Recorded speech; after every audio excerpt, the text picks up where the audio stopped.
বিপদের প্রকারভেদ। আল্লাহ আমাদেরকে যে বিপদগুলি দেন সেগুলো দুই ধরনের। একটা হলো শাস্তি, যেটাকে আমরা অনেক সময় গজব বলি। দ্বিতীয়টি হলো পরীক্ষা। আল্লাহ মানুষের উপর তখনই গজব পাঠান যখন মানুষ পাপ কাজ করে। অন্যদিকে আল্লাহ মানুষকে পরীক্ষা করেন তার জীবনের বিভিন্ন পর্যায়ে। এই পরীক্ষা অনেক সময় সুবিধার আকারে আসে, আবার অনেক সময় আসে বিপদের আকারে।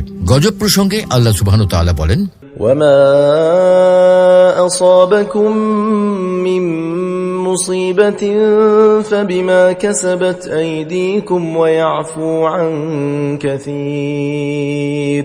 তোমাদের উপর যে বিপদ আপদ আসে তা তো তোমাদের কৃতকর্মেরই ফল, এবং তোমাদের অনেক অপরাধ তিনি ক্ষমা করে দেন।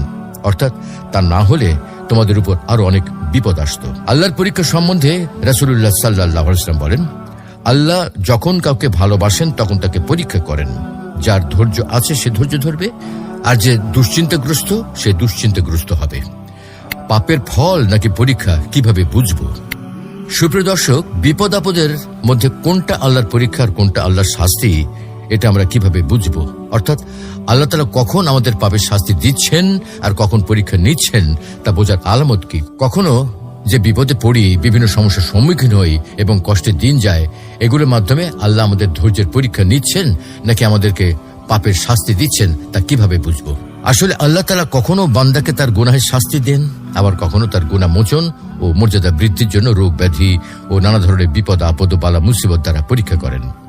এখন এটা বোঝার উপায় কি যে কোনটা আল্লাহর পরীক্ষা আর কোনটা আল্লাহর শাস্তি? আলেমগণ বলেন, গুনাহ মোচন ও মর্যাদা বৃদ্ধির জন্য আল্লাহর পক্ষ